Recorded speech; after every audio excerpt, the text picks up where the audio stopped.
Hello world, I'm John Laws.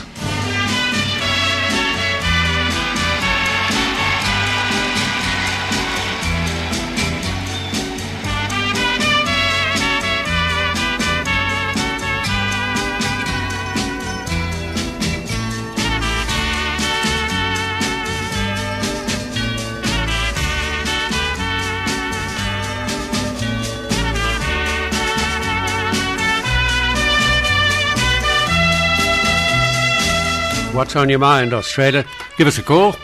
Tell us all about it. 1300 564 652 being the telephone number that you dial. If you'd like to send a text message, 0458 049 209 is our text number on this Tuesday morning, as I said, 29th day of March. A little useless information to start the day. Americans eat 3 billion pizzas a year, or 100 acres of pizza a day. Yeah. Because they're keeping the dream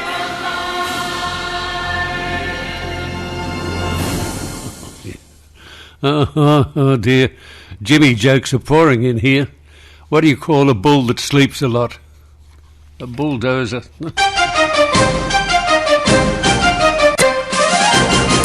Enough. 1300 564 652 Tuesday morning, March 29th, and Australia's east coast is facing up to more wild weather, with the local university in Lismore again transformed into an evacuation centre, with North and South Lismore looking at the prospect of renewed flooding just 4 weeks from the record flooding they've had. In Mullumbimby, evacuation orders were issued there at 7 a.m, and both Lismore and Mullumbimby, the CBDs, are facing renewed flooding threats. Heavy rain is forecast to continue over the northeastern part of the state, highlighting concerns again for the Ballina area as well.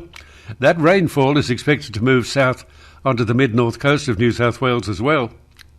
This time around, the weather system does appear to be a little faster moving, but that's little comfort for those who are trying to clean up in Lismore, only now to face the prospect of yet more flooding today and more tomorrow and more cleaning up. Parts of Cambridge Park in Sydney's west have been hit by flash flooding, with a large tree coming down on a property there.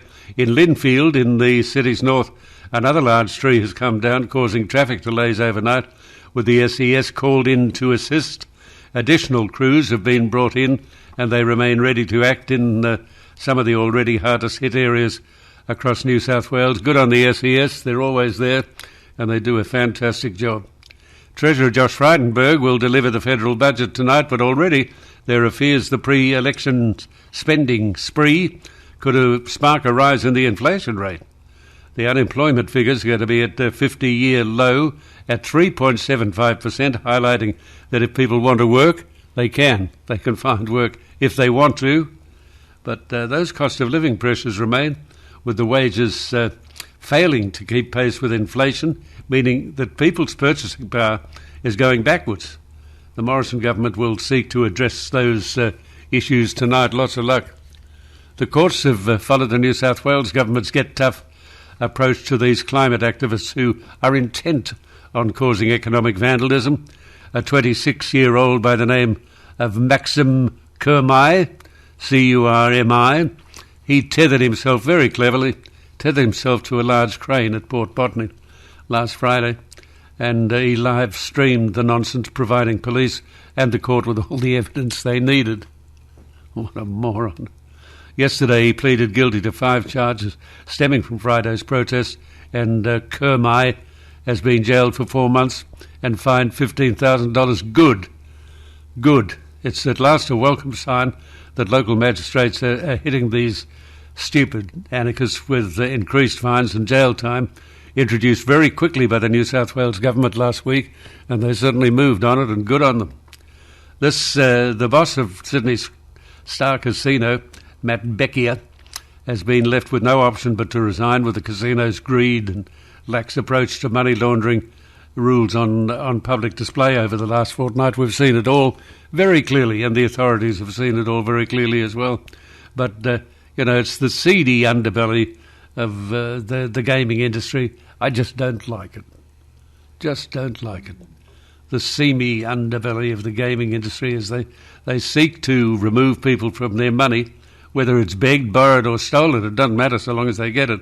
Seemingly they don't care as long as it's finding their ways into their coffers. They don't care how they get it. Mr. Becchio has now paid a very high price for that, and there will be surely others set to follow him out the door. And who cares? Not too many. More than 50,000 fans are preparing to descend on the MCG tomorrow night ahead of Shane Warne's public memorial service. Tickets have been made available for free, with the service and the tribute to Warney set to be broadcast across the United Kingdom and the subcontinent as well. Will Smith may have won himself an Oscar for his portrayal of tennis father Richard Williams, but I tell you what, his award has come under scrutiny after he rushed onto the stage earlier in the night and slapped the host Chris Rock in the face. Smith took the action over a joke that Rock made about his wife, with Smith later used his Best Actor acceptance speech to apologise to the Academy, but he didn't apologise to Rock. And the Telegraph, and the Telegraph has today highlighted a number of controversial bail decisions which could yet spark changes to the law. Thank God. How long have we talked about bail decisions and the stupidity of many of them? I'll tell you what, for a long time we've talked about them. In sports, in the NRL, Penrith star, the star half of the side, Nathan Cleary, is preparing to make his return on Friday night and says he wanted to ensure his shoulder was able to withstand the rigours of tackling in top-line NRL matches. Australia plays the first of its one-day international matches against Pakistan tonight, with Travis Head set to open after Mitchell Marsh was ruled out through injury. The Australian squad has also been hit by COVID. And boxer Tim Tszyu has revealed how a mystery illness in the days leading up to his fight in the US could have derailed his charge towards that world title bid. Well, there you've got it. That's a little bit of what is on my mind. I'd like to know what's on your mind, and all you've got to do is pick up the phone, dial the number and tell us all about it.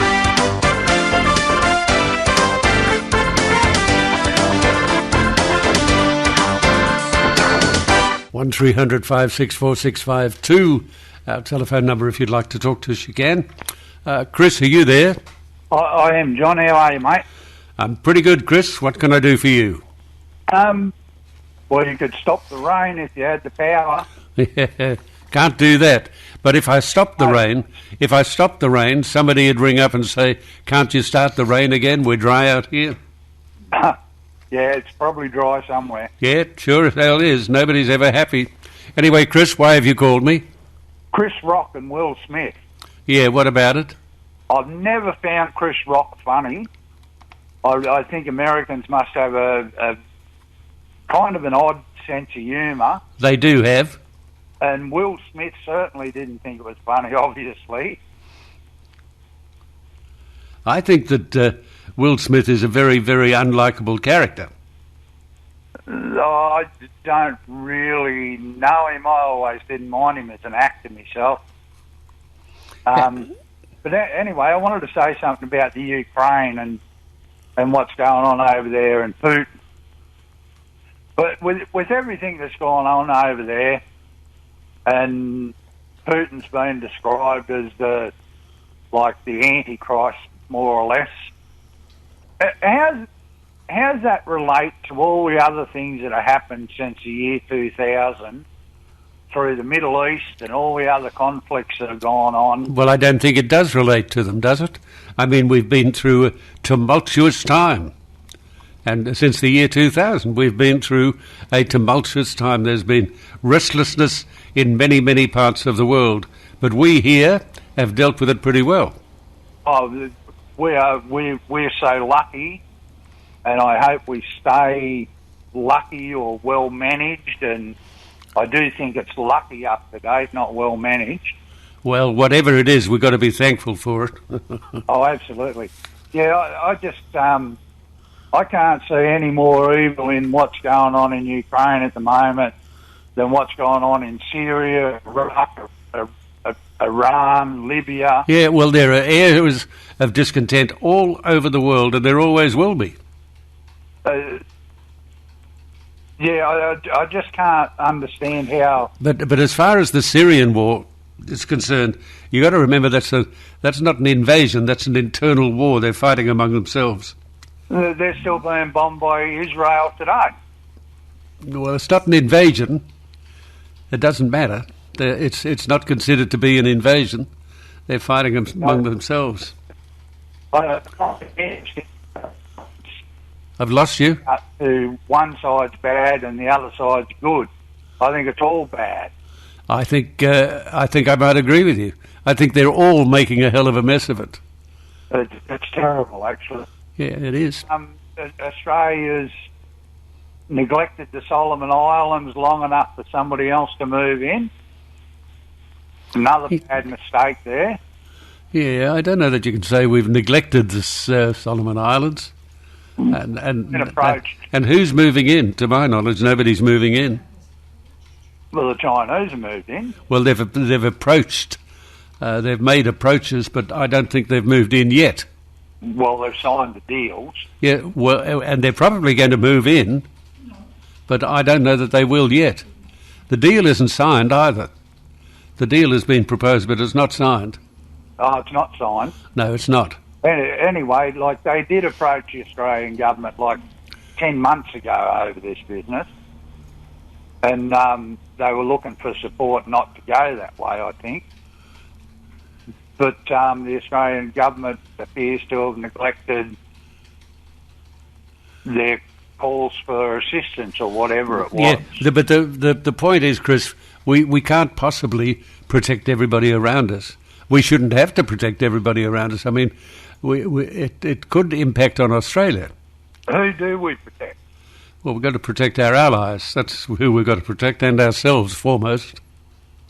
Well, the Solomon Islands is not very far away. No. Everything else is on the other side of the world. Yeah, that's right.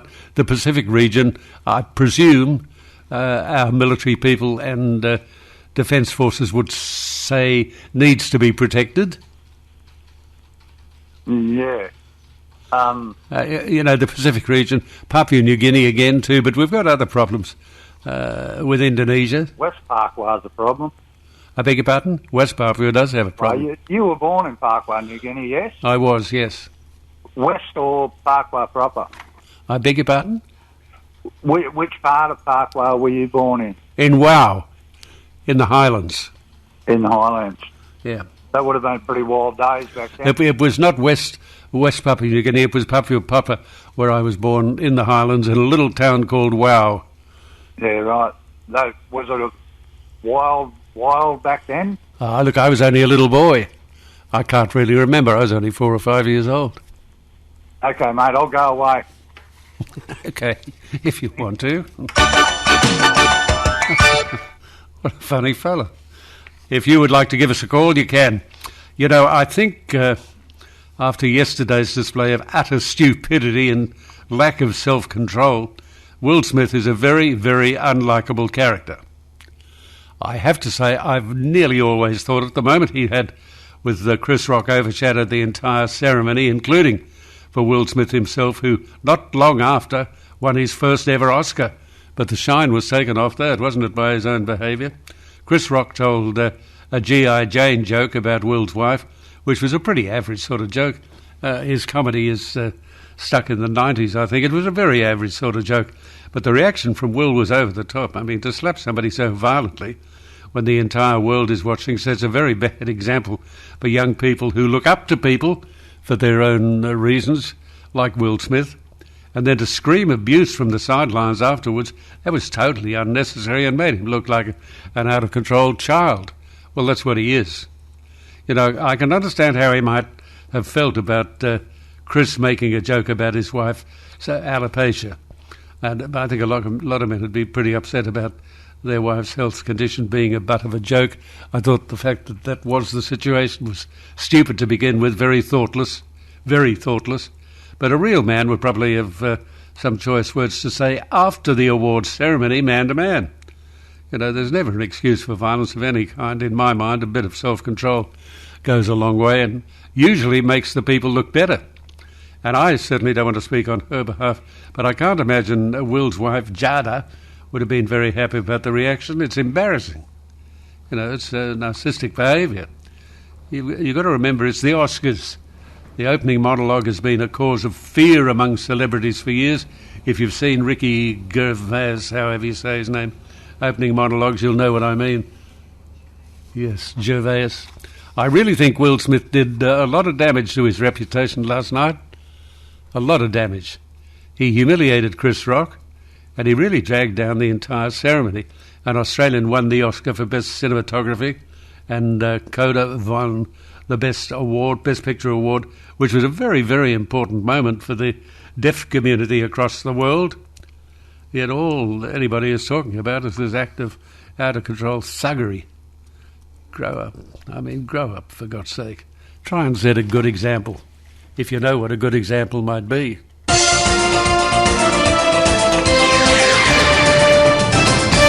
Okay, tell me what's on your mind. Who's there? Peter, are you there?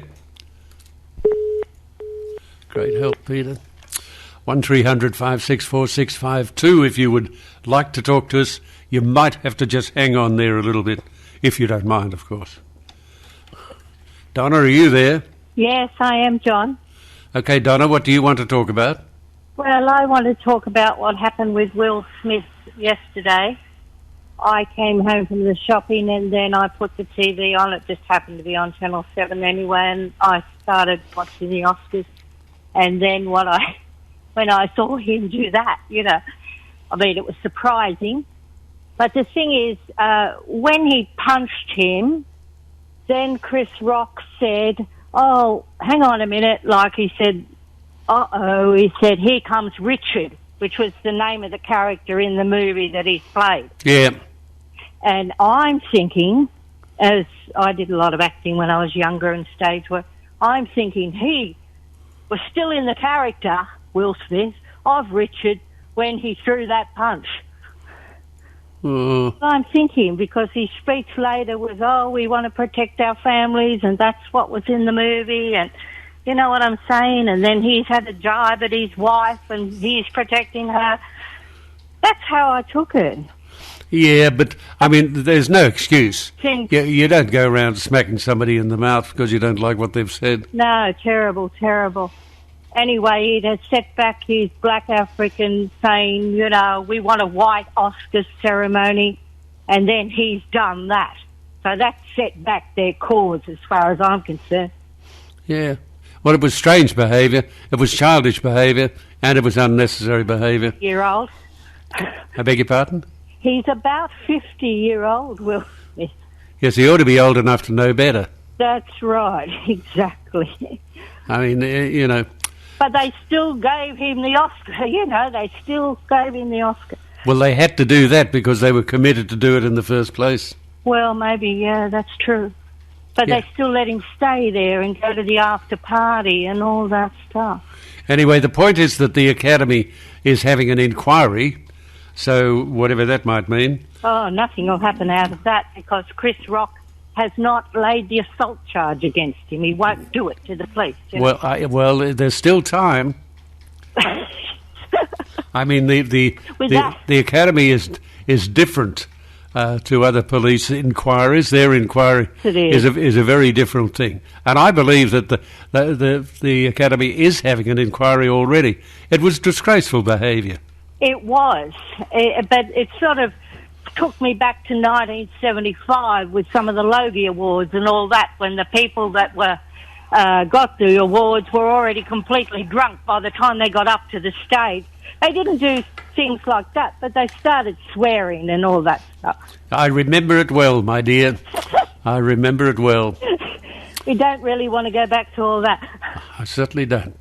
All right, Donna, thank you very much for the call. I agree with what you're saying. Thank you. Thank you. Bye.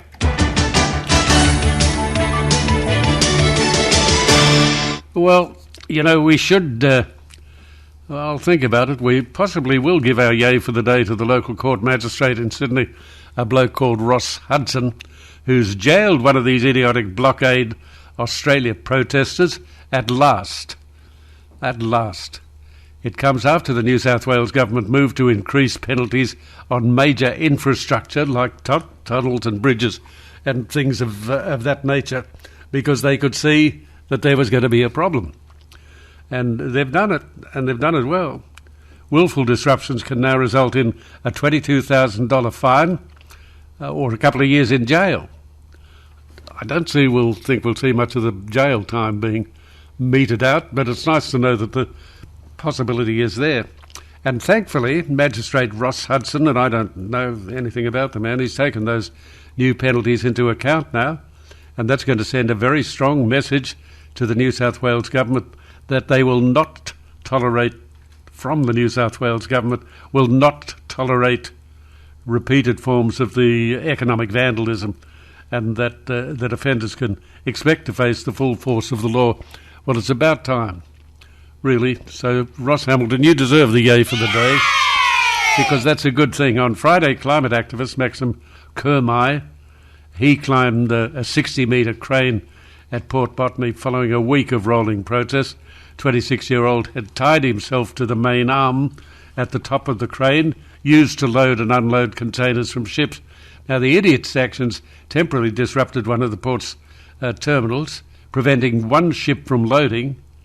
Kermai, this fellow Maxim Kermai, had broken into the port by scaling multiple barbed wire fences and running past railway tracks alongside the port precinct.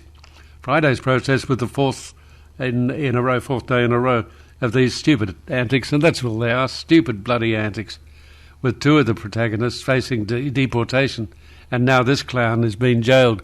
I do hope they throw those two that can be deported out, and I do hope this bloke goes to jail.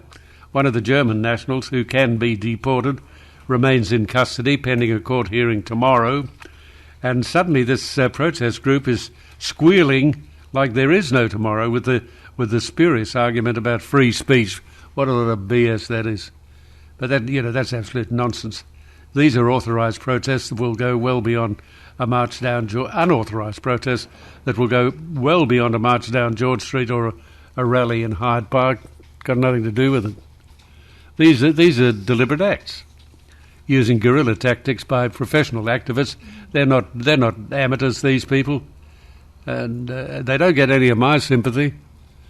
They couldn't get anybody's sympathy. They really. I mean, this Kermai fellow faced Waverley Court yesterday, where he pleaded guilty to 5 charges, including endangering the safety of a person on the railway.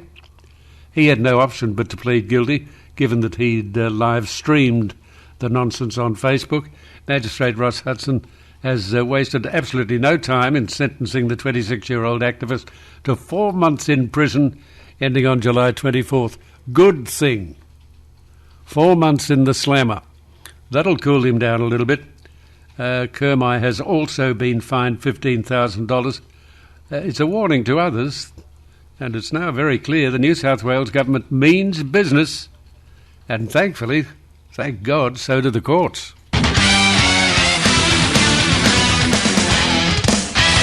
Okay, so Qantas don't want to talk about... well, I'm not surprised that they don't want to talk about it. It's a mess. And Qantas is a fine organisation that shouldn't get in a mess. 1300 564 652, our telephone number. Steve, are you there? Yeah, mate. How's it going, John? All right, Steve. What can I do for you? Yeah, I just I watched that Will Smith, and I just thought everybody who stood up for his reward, they all stood up for violence. Instead of walking out of that place and showing the world that they're against violence, they all stood up and supported him for it, mate. I couldn't believe it either. I really couldn't believe it, but I got that disgusted with the whole thing, I stopped looking.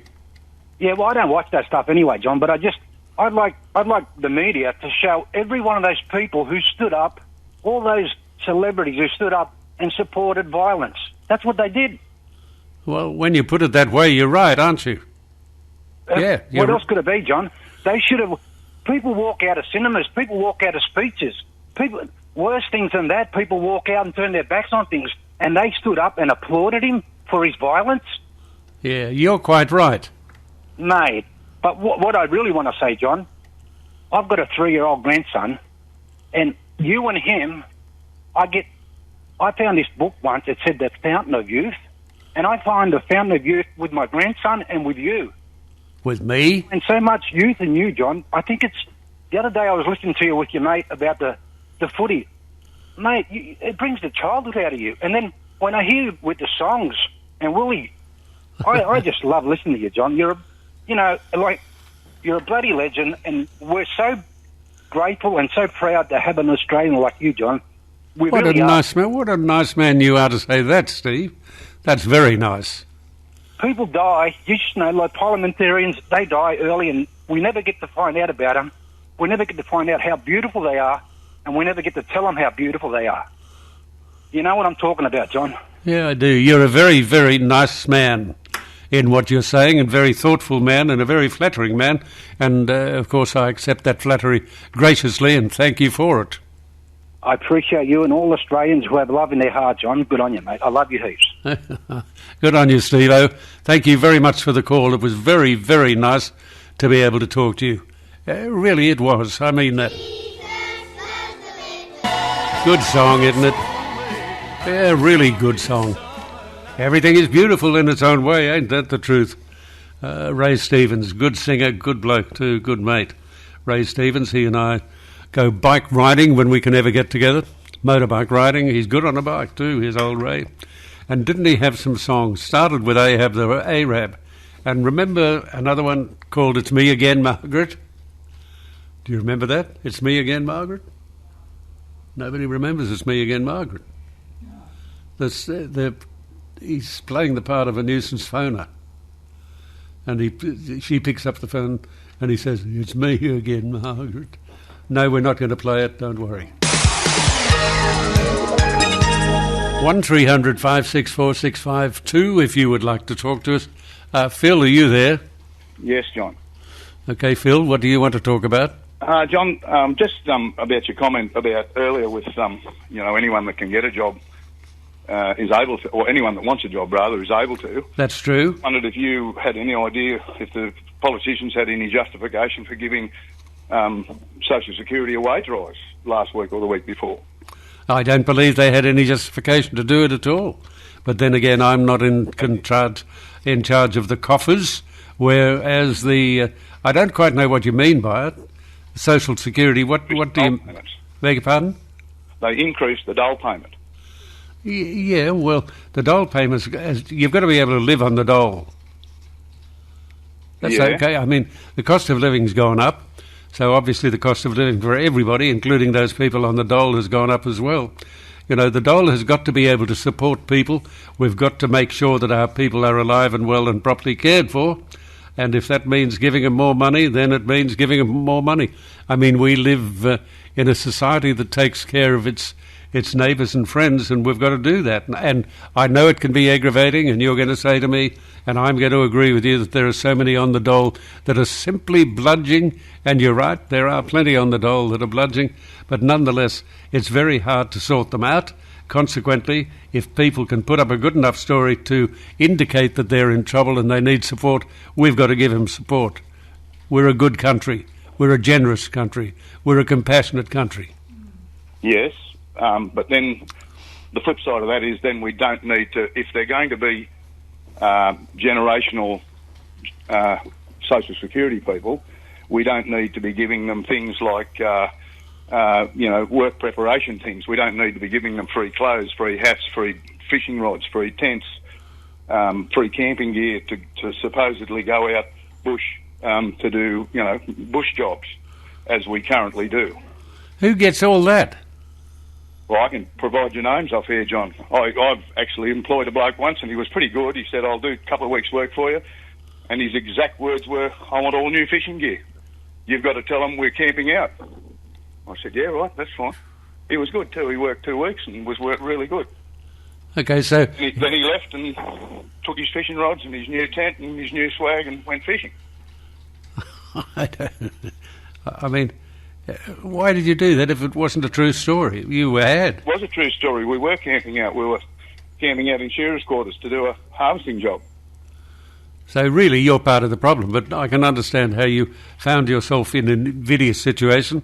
And you probably thought that was probably the easiest thing to do. Well, I got an employee and now I can't get one. I need 3 young people desperately in the next, for 2 or 3 months' work, and I know very well I'll struggle to get them. I see. What area are you in? I'm in Moree, I see. And you're flat out getting workers in Moree? like they are everywhere, I understand. The post office can't get them. Any mechanical shop in town can't get them. KFC can't get them. Macca's can't get them. Yeah, well, unemployment is very low, so that's one of the Well, problems. you say that, John, but there's lots of, there's lots of subsidised things like low rental housing, free clothes. They're giving them plenty of times. Give them phones, give them power tools if they're involved in that sort of work. There's lots of things that they don't have to buy that you and I do. Yeah, but I've just said, and I say it again, you've got to look after people if they lack the ability to be able to look after themselves. Listen, Phil, I know how you feel. Exactly.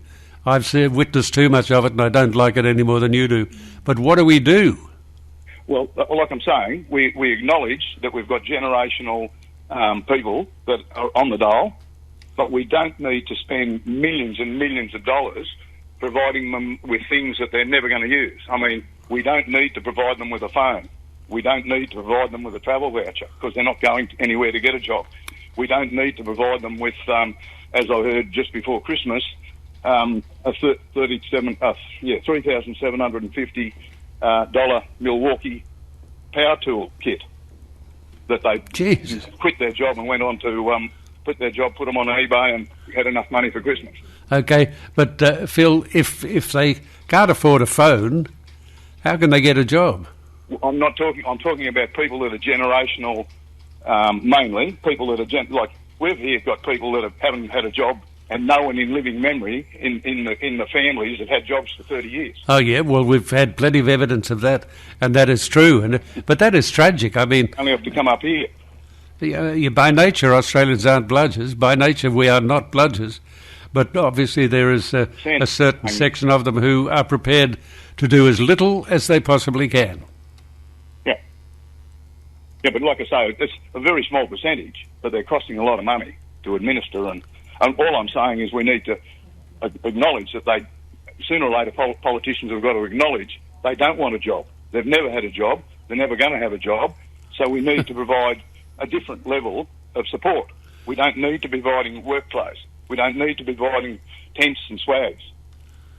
I'll tell you what. And it's a very difficult thing to be able to work out to the satisfaction of people and in relation to fairness for people, because we've got to be fair. If there are people who genuinely cannot work because they can't get a job, even those who won't get a job, we can't let them sit in the gutter and stagnate, can we? Oh, John, I've got a very good friend who is quite high up in the Housing Commission. His job is to inspect the damage that's been done to houses here in Moree on a regular basis and organise tradesmen to... He'd be busy then. He'd be busy. He's very busy. Yeah, I'll bet. One of the comments he makes to me is they've all got the very best of PlayStations, they've got the very best video games, the best TVs, usually a big stash of drugs as well. I don't think there's any danger of people in the country areas anyway going short. Listen, the point is, I know how you feel, and it makes you bloody angry, particularly if you are a family man and particularly if you are a hard worker. But sadly, it's part of life these days. I mean, sorry to say it, but, being angry and watching everybody else doesn't help anybody. But I understand exactly how you feel. I think it's disgraceful the way many behave, and I don't think it's the Australian way. It is becoming the Australian way, and I don't like that. Hang on, but all I'm saying is the government now, with massive jobs everywhere, I believe even in Sydney, I rarely go there, but, it's been on the news that there's people, businesses in Sydney looking for employees, and everywhere on this side of the hills, particularly, you wouldn't go to any town that's not desperately short of people. And I hear on the news this morning that they've just signed some sort of deal to bring overseas people in again to do farm jobs. Well, that's an admission that the 3.5% that we've got on the dole now can't be coaxed off it. Now, I tell you what, look after them. What I am saying is that we need to change our focus in the way that we address their problems. They don't need gear to prepare them for jobs because they're not going to get one. They don't want one. They've never had one. Okay, and they don't want one. But you can't make people work. You can't do that. I'm suggesting that we accept that they're never going to work and change what we provide for them with that knowledge. Isn't it a desperate thing though to say that we've got to provide for them, that we just give in to the people who don't want to work? I think that's frightful. All these backpackers to do jobs that are quite, a lot of people without any qualifications are quite capable of doing. We've already admitted that. We don't have to admit it. All we have to do is change our government policies or whatever to reflect that. I don't quite understand what you're saying. I mean, if you do that, you make a divisive society, don't you? I don't think it's that simple. Then you wind up with second-class citizens. I think that Australia's a better country than harvesting second-class citizens. Yeah, I think we've already got, not second-class citizens, but we've got a divide between those that work and those that never want to work. That's right, we do. We do have, but we've got to find a way to overcome that divide. And I believe one way to overcome it is to make those people realise that if work is available, they have got to do the work. How are you going to do that? With difficulty. Yeah, but you must have some suggestion. No, I haven't got any suggestion at all. I suppose, what do you do? If they don't do the work, they don't get paid. If they don't do the work, they don't get their handout money. That's the only suggestion I can make. But you've got to be self-motivated. People have got to want to work. And I think the majority of Australians are fair and honest people who do want to work. Absolutely, but we're talking about the 3.2, I think it was quoted by Josh Frydenberg, or what, I'm not sure, this morning, that we have to accept don't want to work, have never worked, and will never work, doesn't matter what scheme you bring in.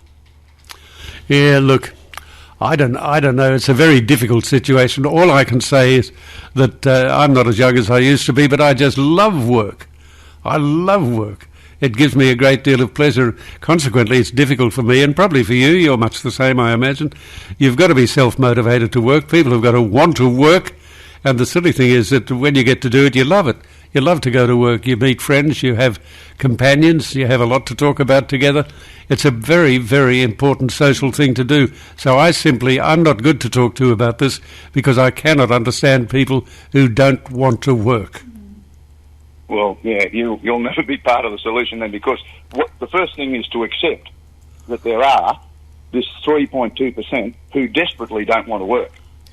And all I'm saying is I accept that, but we've got to change the way we throw money at them. And when it's obviously not going to achieve a result, making them work ready and spending millions of dollars on them, we just need to provide housing and food for them. Okay, I've got to leave you, Phil, because we're going to bump into the news. But I've enjoyed talking to you, and I hope you give me a call another day. Thanks, John. Okay, Phil. Bye. Yep, the news is about 15 seconds away, so we can't miss. Oh, no, it's more than that, but it's close. Give us a call. Tell us what's on your mind. All you've got to do is pick up the phone and dial the number 1300 56 4652 and tell me what is on your mind. Okay, we are into the second hour of the John Laws Morning Show, so give us a call. Yeah, Rod from Bondi Beach, you're right. What a great song, John, Everything is Beautiful. It is a great song. I love the lyric, everything is beautiful in its own way. It's so true, an oldie but a goodie. You've made my day playing that beautiful song. You're certainly beautiful, John, in your... No, really? You're certainly beautiful, John, in your own way. Regards, Rod from Bondi Beach. Thank you, Rod, that's very kind. Okay, Deborah, are you there? Yeah. Okay, Deborah, what do you want to talk about? Good morning, John. Look, I just want to talk about the Will Smith incident. Look, that was quite a punch that he cracked there. I'm beginning to think it was all a stunt. Oh, rubbish. No. But more than that, I just don't know what passes for comedy these days. I can remember in the old days, and I'm not that old, that the Academy Awards used to be far more classy, and they would have comedians like Bob Hope. He was wonderful. Mine was the greatest comedian ever. He was wonderful. He really was wonderful. He's had me laughing as a child. I can remember being like 10 years old and laughing at his jokes. He was wonderful. But it was classy, and the actors were classier. You know, they weren't a product of the Hollywood machine. They all had backgrounds. They all came up. You know, they had interesting, rich lives. And we knew all about them. We knew the cars they drove. We knew the houses in which they lived. Yeah. Well, we knew all about them. All about them. Right, that's right. And it was more enjoyable to watch. Yeah. I thought that whole incident was just disgraceful. You know, it was sickening. I mean, the man that he punched, I can't remember what his name is now. I don't really follow that sort of thing very closely. He could have hit the ground and had been knocked out, have been a vegetable. Well, that could have happened. Of course it could have happened. Yeah, it's a very serious thing, which sort of leads me to believe that it was all an act. No. Crack, the thump. No, I don't. Could have been a sound effect. No, no, it wasn't an act, my dear. It wasn't an act. There are inquiries going ahead even as we speak into what happened and why it happened. It wasn't an act. Well, it was a very serious offence as far as I'm concerned. Totally unacceptable. Yeah, totally, that's the word for it, totally unacceptable. Yes. There is a time and a place. That was neither the time nor the place. No, I don't think there's a time and a place for that sort of thing ever. You know, if someone was rude to me, the last thing I would want to do was to thump them. I'd probably just shrink back in my chair and use them afterwards. Well, I'm delighted to hear that, Deborah, because I think you could pack a mean blow. Don't believe me, I'd love to. Thank you for the call, my dear. Thank you, John. Goodbye, Deborah. Bye. Bye. 1300 564 652. In what must have felt like a horrible case of déjà vu yesterday, residents in Lismore in northern New South Wales were issued with evacuation orders and concerns over relentless rain. Now, it must have felt like déjà vu.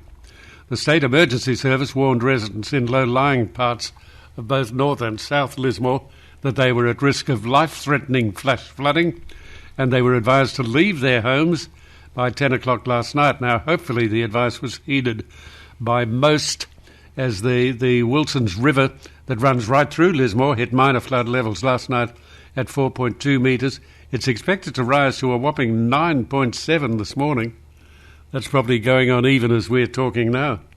If the downpour continues into the afternoon, the river could possibly reach 10.5 metres. That would be teetering just below the flood levy, which is 10.6 metres. Oh, so it's close. You know, a lot of these people who were urged to leave have only just returned home after cleaning up the extensive destruction that was left 4 weeks ago after the first bout of floods. How long can you take this for? These residents have faced enough suffering, haven't they, for a lifetime? And they've got to be exhausted. And now they've left their homes, I imagine, wondering will they ever be able to come back. It would be a dreadfully traumatic experience, the whole thing. It hasn't only been Lismore that's been seeing the return of the rain. The Bureau of Meteorology has issued severe weather warnings for northern rivers and tablelands, as well as southeast Queensland, with major flooding possible from Richmond and Bellingen rivers. The deluge has already claimed the life of its first victim, with one man and his dog, oh dear, found inside a submerged ute in Toowoomba yesterday morning. Another woman was also inside the ute, but she was found alive. She was taken to hospital and so far okay. You know, the ferocious currents have swept away another man near Toowoomba after he got out of his vehicle. A search and rescue mission is underway, but, you know, you can only hope it'll be a happy ending. Hopefully this wild weather shouldn't reach the same proportions as last time, but if the floods have taught us something, it's better to be safe than sorry. being prepared may just save your life. Okay, Michael, are you there? Yes, good morning, John. All right, Michael, what do you want to talk about? Mate, just quickly with that person who scaled that crane, and the activist. Yes. I'm just wondering, a lot of those people are associated with groups or whatever you call them, and they call themselves a name, sort of thing. Yeah. Group. Yeah. I think what the police should do, or the court should also do, is maybe fine the group as well. Because a lot of the people who, let's say a less than scrupulous person works for a company, they get fined, and the company knew about what they were doing, the company gets fined as well. So I think what they should do is fine those groups as well, like they do with companies and organisations. Yeah, look, you can't find the whole group, because people in the group are going to be saying, well, it had nothing to do with me, I wasn't even there, nobody asked me if I approved. No, that would be an impossibility. But they're representing the group, though. Yes, they are, but because you happen to be a member of the group, if somebody fronted you and said, now, you've got to pay because you're a member of that group, you'd be saying, I just resigned, wouldn't you? Too difficult to follow up, too difficult. No, you probably could, though, but if you've got a situation where the group is actually helping this person plan that piece of that piece of what they're going to do and close that crane down, then they're privy to the act as well. Yeah. I think that I agree that the group should be chastised. I would, I go along with that. But I don't know if you can chastise, if you can fine an entire group under our laws. I don't know that it has to be individual fines, or if you can fine an entire group. Maybe you can. Well, I know they do it with companies. That's all. When an employee and then the company knew of their actions, the company also gets fined. So, well, maybe they should do that to Blockade Australia. Fine the whole bloody lot of them. That's what I mean. That's what I'd like to see. And then if they get a $15,000 fine for a person, make it $250K for the organisation. Yeah, of course. All that would stop them from doing it. Yeah, except that when the $15,000 fine came along, that individual would immediately resign from the organisation and say, no, not me, I'm not a member. Yeah, but probably some of the organisations will go, let's all get together and pay the $15,000 fine. Well, I don't know, but I wish something would happen, and I wish something severe would happen, because, I mean, the police work, the cost of the police work must be enormous. Must be enormous. Just the risk to people saving them and helping them get down, that's massive as well, so... So what do we do? Oh, I don't know, mate. There's a lot of good ideas out there that aren't really lawful, but, we just have to try and hit them where it hurts with money and putting them in jail, I suppose. Well, if it were that simple, I wish it was. All right, Michael, thank you for the call. Thanks, mate. Okay, mate, bye. Bye.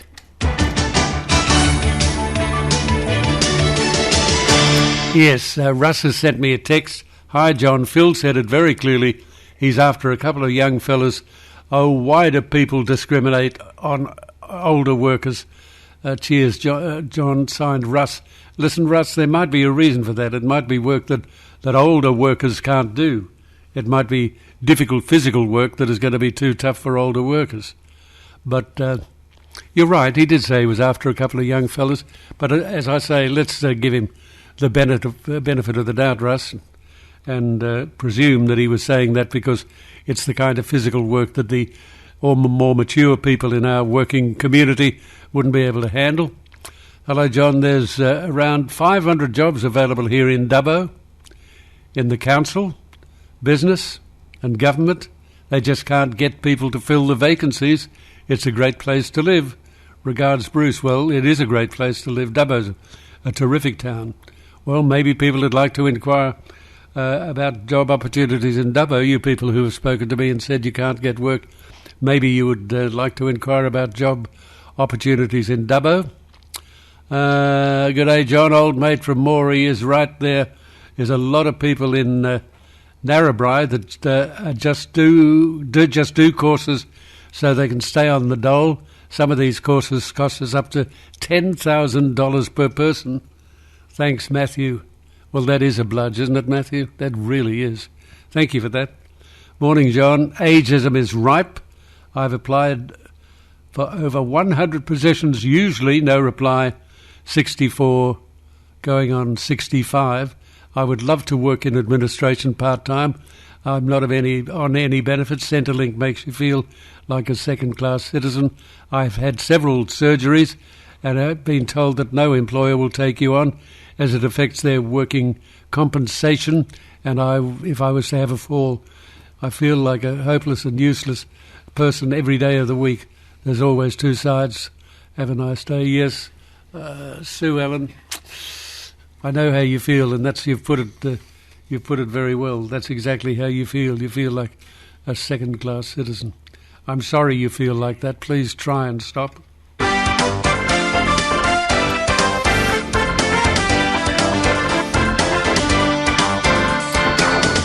Okay, well, Australia is scrambling again to regain a sense of control over the Indo-Pacific region by teaming up with its neighbours Fiji and Papua New Guinea in an attempt to keep China out of the Solomon Islands. Now, the Prime Minister, Scott Morrison, was on the phone to both Pacific Islands last night, shoring up their commitment to convince the Solomon Islands from taking the security deal with China. Now, Mr Morrison is expected to argue that as three countries linked up to help quell the riots that overwhelmed the nation last year, the security pact with China is unnecessary, and anything like it would change the strategic balance of power in the region. But considering Papua New Guinea's Prime Minister, he signed a statement with Beijing at the Winter Olympics agreeing to oppose interference in other countries' internal affairs, I think Mr Morrison might need to come up with a new line. Don't you? Australia's, is a middle power country.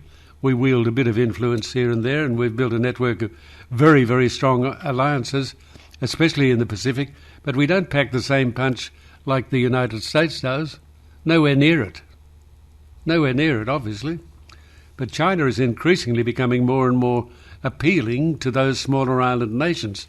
They've fast become friends with the PNG, with the $39 billion investment for Fishing City and other gold mines set to reopen later this year.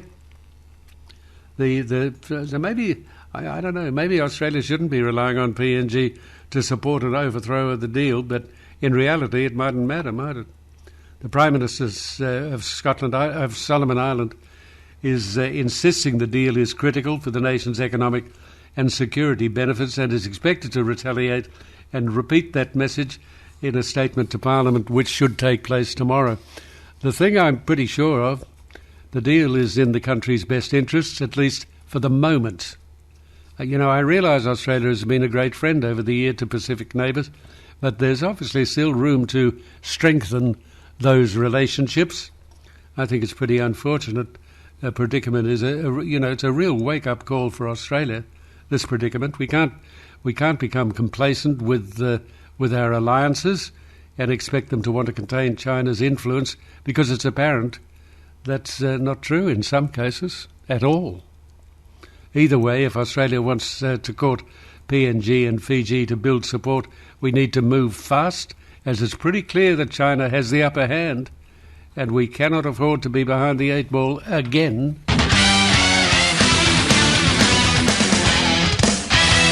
Okay, tell us what's on your mind. Victoria, are you there? Yes, Mr. Lord. I wonder how you are today. Thank you. I beg your pardon, Victoria? I wonder how you are today, Mr. Lord. I'm very well, thank you, Victoria. Thank you. I'm ringing to apologise for apparently just hanging up on you. My phone is doing that increasingly, my mobile device. I see. So you want to apologise for hanging up on me? Apparently, it seemed like I hung up on you when you were speaking. Yeah, well, maybe you did. Could you do it again?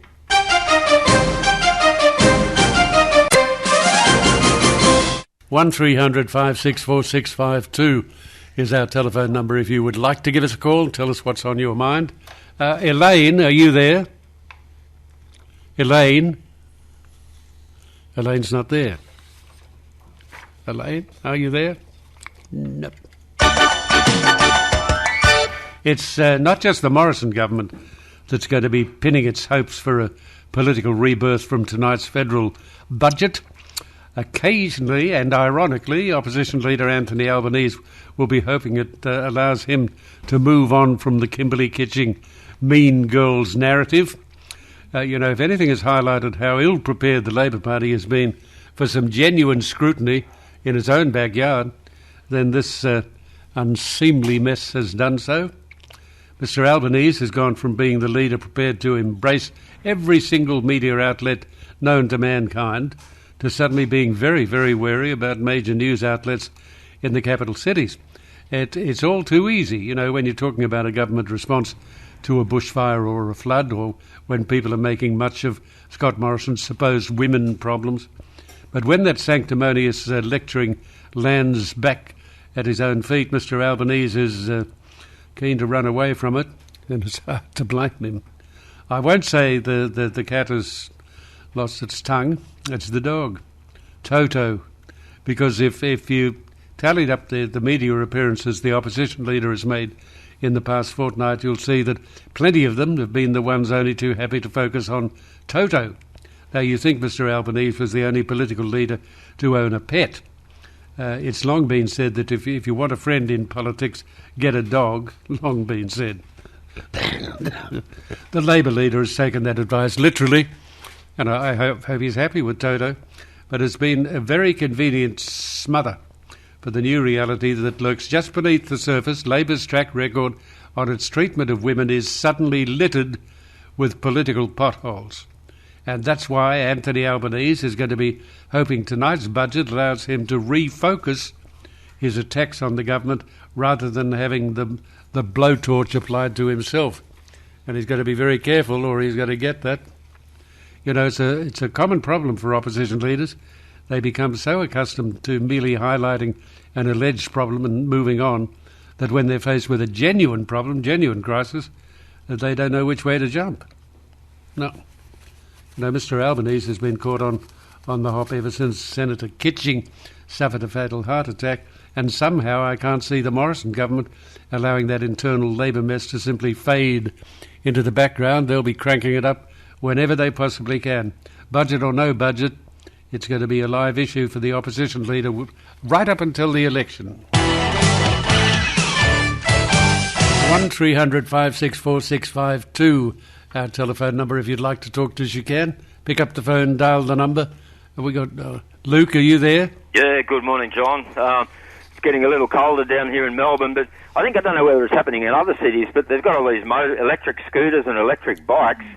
Destination, the Yarra River, that's where they're going to end up. They're hanging around on all corners of the street and on the bridges. Hopefully it's a new thing coming in, but they need to look after them a bit better. They're really becoming derelict on the street. Yeah, that's terrible because they're not cheap. They're not cheap and they're very fast too, a lot of them. Apparently they're all labelled. They've all got a computer tag that can follow them around everywhere they go. They're not registered. And in the city itself, it's well organised. There are a lot of delivery people use them. Okay, are they for hire? Do you hire them or what? I think it's $1 an hour. I haven't hired one yet because I think they're too dangerous. The wheels are too small for me. I'd rather have a push bike. But yeah, and this Will Smith thing, like what a terrible role model.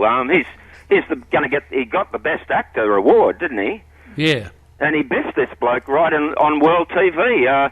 This guy's the role model for millions and millions of young guys, and then this is what you do when you lose your temper. You slap someone down. Not a good look at all. I feel role models are pretty important. You'd feel that as well, wouldn't you? He didn't punch him. He slapped him, but he shouldn't have done anything.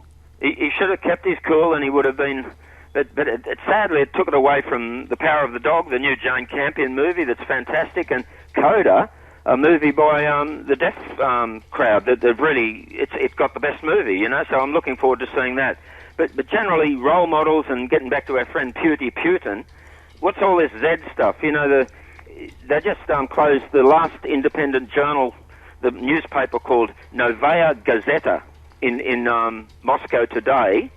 And if you look at that in the Russian writing, Gazeta is G-A-Z, but Z isn't spelt like Z, it's 3. And so this painting this Z on all these cars is nothing to do, it's not an actual letter in the Russian alphabet. It's a message to the West, and it's like, you know how logo brands and flags and little signs that are really easy to do, it's going to soon be criminalised in Germany to paint Z on anything. So you can imagine how many young people are going to do that, but it's certainly getting under... Okay, but hang on a minute. Well, you go too fast, Luke. It's against the law to paint Z on anything in Germany. It could soon be criminalised in Germany. That's what they're talking about. Okay, but why? I think that'll promote it more than anything else. But Luke, tell me, why has it become illegal? Well, I've been thinking a bit about that, and I think it draws everyone together. You know, like they used to have the anarchy sign or the bikies colours and the tags that everyone puts around everyone, or you get back to a flag. You look at the Ukraine flag, it's beautiful colours, blue and golden. The golden is for the golden grain because it's the food bowl, one of the food bowls of the world, like Australia. But you look at the other flags, the Russian flag itself is one of these, it's white, blue and red with horizontal stripes, just like the French are blue, white and red. You've got so many blue, white and red flags. The Netherlands is red, white and blue. Luxembourg's red, white and light blue. You know, flags really draw a group of people together. And I'm thinking this Z thing, that's what it's to do. But maybe they should get the Russian flag and put a great big black Z just to warn everyone that Putin is zero. I reckon Z for zero.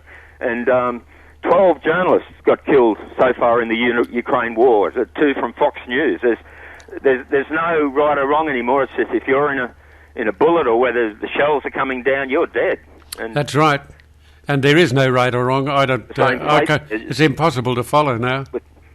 Zelensky's come out with this statement. What do you think of this?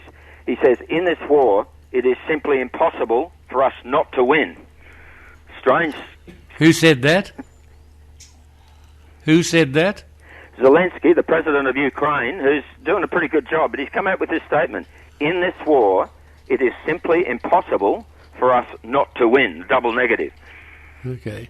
It is impossible for us not to win. Yeah, so they're trying to fire up the optimism, and I think they've got a right to do it. But maybe don't, like Biden saying that, calling for the regime change, they're now backpedaling on that as fast as they can because the history of regime change in America with Afghanistan, Iraq, Syria, they haven't got a very good record of that thing, and they don't want people thinking that Putin's just copying what America's done in the past. I don't think that'd be a good look at all. It wouldn't be, but he probably is. He could do it. And talk about 26 million, about the same population of Australia. Shanghai, that's how many live in the city there. They're going to lock down the whole city in China, doing it half a city at a time. Why? Trying to get people to stay at work by getting a bed set up in your workplace so you don't go home at all. Yeah, because of all the COVID problems. They've tried to get a zero case on the COVID. They're still trying to knock it out completely. I don't think it's going to do that. And you mentioned a book on Putin, was it? And about, I've been looking up Peter the Great. This is back in 1670s. But apparently that's Putin's idol is Peter the Great. That's right. And the history there is very interesting because he had a series of successful wars where he captured Azov port, which is Mariupol, right there, and he also caught the Baltic Sea and took the power away from the Swedish supremacy. So there is a copycat here with Putin seeming to, maybe he's following some of the ideas. Well, I don't know. He wouldn't be following all of them because Peter the Great westernized Russia. I don't think Putin wants to do that, does he? Yeah. With that, you said there was a book about, was it about Putin or about the history of Russia, you said? I couldn't write, I've got a pen today, I can write it down. Oh, you would say that when I haven't got it in my memory. At some other time. And this idea of Toto, the dog Toto, everyone thinks Toto, they think of the song Toto down in Africa. It's a really well-known song, so they're playing games with people's minds, you know, that, he's got a friendly dog and everything. Isn't the battle of politics so predictable? Toto was the dog in The Wizard of Oz. Oh, I didn't realise the other thing too, so there'll be a lot of connections then with the older... Yeah. That know The Wizard of Oz really well. Well, Toto was the puppy dog in The Wizard of Oz. Okay, well, look, you're having a good day there. You're sounding like you are. Yeah, so far so good. Well, same here. Just be so when it starts getting, they say, when the cold wind comes in down here, I'll be getting out. I'll be heading for Queensland again because I just can't handle the cold very well at all. No, well, I don't know that most Australians do. We prefer the weather to be a little on the warm side. Yep. Anyway, take care of yourself. Good to talk to you, Luke. I'm sure we'll talk again. All right. 1300 564 652. Well, the boss of Sydney's Star Casino is the latest industry casualty over what increasingly looks like a generally lax approach to money laundering measures right across the casino industry. It looks like it is very, very sloppy. We've seen these issues play out with the Crown Casino in Melbourne and in Perth, and now there are elements from those inquiries that have emerged as a near-carbon copy at the Star. And at the root cause, it appears to be little more than greed. I mean, these gaming operators are so desperate to get their hands on other people's money, they'll turn a blind eye to its source. They don't care where it comes from, so long as they get it. They don't care where it comes from. Less than an hour before the current inquiry resumed yesterday, Star CEO Matt Beckier announced his resignation over what already emerged in evidence, a very clear sense that other members of the board will be forced to go as well, and they will be, and they should be. It's an epic fail on behalf of the State Casino's senior management. The inquiry has heard how the casino failed to take any measures to curb the conduct of an Asian high roller who held on to millions of dollars in chips and used others as proxies because it was the best for business, and he was allowed to do exactly as he wanted. As far back as 2015, concerns had emerged that Philip Lee was engaged in money laundering, but staff prioritised the casino's profits from him over compliance with its own rules. They did that. I mean, that fateful decision has now resulted in the departure of the casino's boss, with the real likelihood that other executives and members of the Star's board could follow him out the door, and should, by the sound of it. It's been revealed that Mr. Lee was able to use China Union pay debt cards at the Star to fund gambling, despite the practice being absolutely prohibited. You know, the cards would be swiped at the casino's hotel reception before funds would be transferred to a patron's account for gambling in what was a clear no, it shouldn't have happened. The huge amounts of gambling funds were later disguised as hotel expenses. God, these people are shifty, aren't they? At one point, it's been revealed that staff turned a blind eye to what was occurring because Mr. Lee was a $20 million player, and I don't want to jeopardise the Star's relationship with him, somebody said. That's all they were concerned about, the quest for the mighty dollar and the determination to liberate the high rollers from their money, borrowed or otherwise. I don't know where they got it. You know, those very lax practices have now bitten hard. The casino bosses have rolled the dice here, and they've had it blow up in their own faces. The Star CEO is but the first to go. He certainly will not be the last. We'll watch that with interest. Okay, 1300. Oh dear, Mick. All right, what happened? You there, Mick?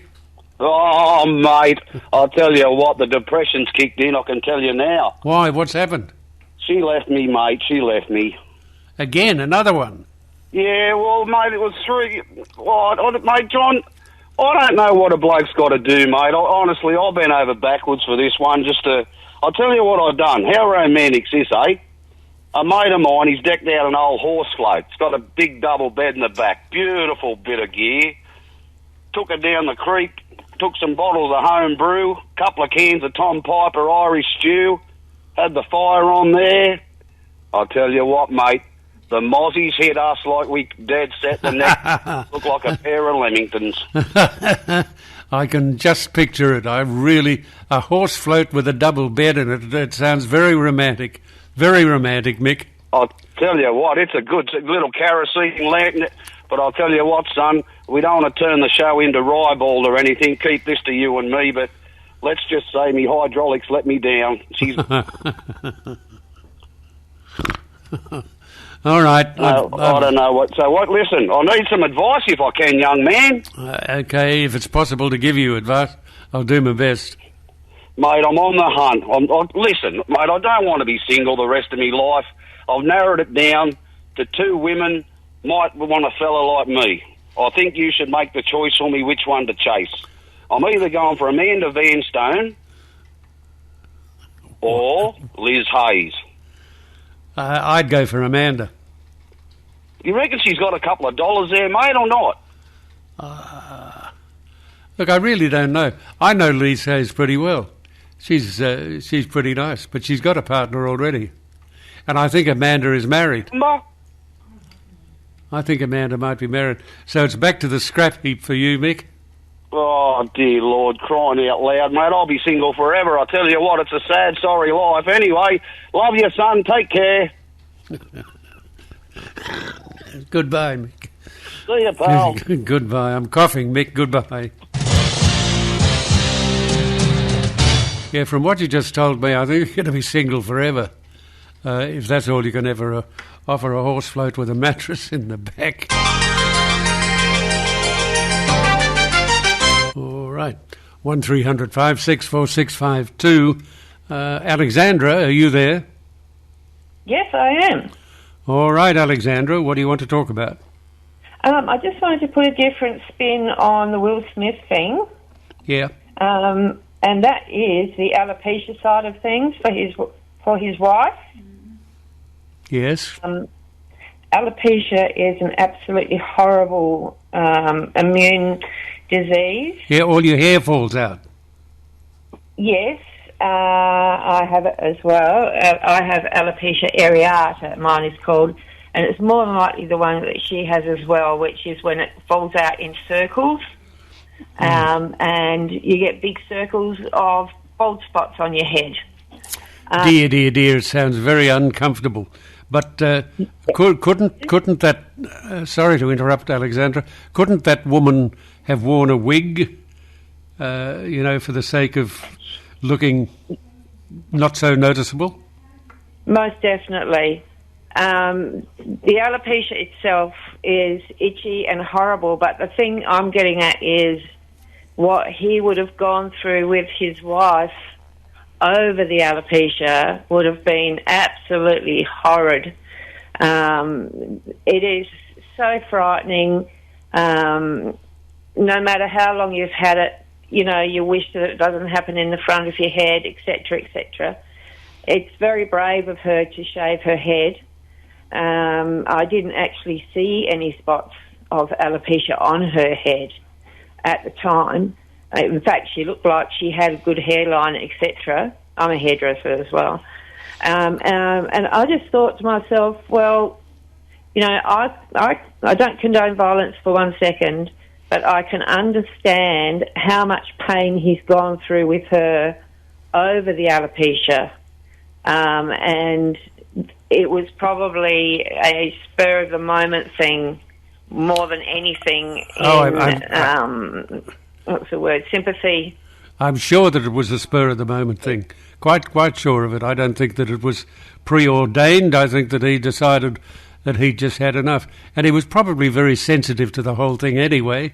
It was a pretty nerve-wracking evening by the sound of things, so he was probably, he's probably on edge.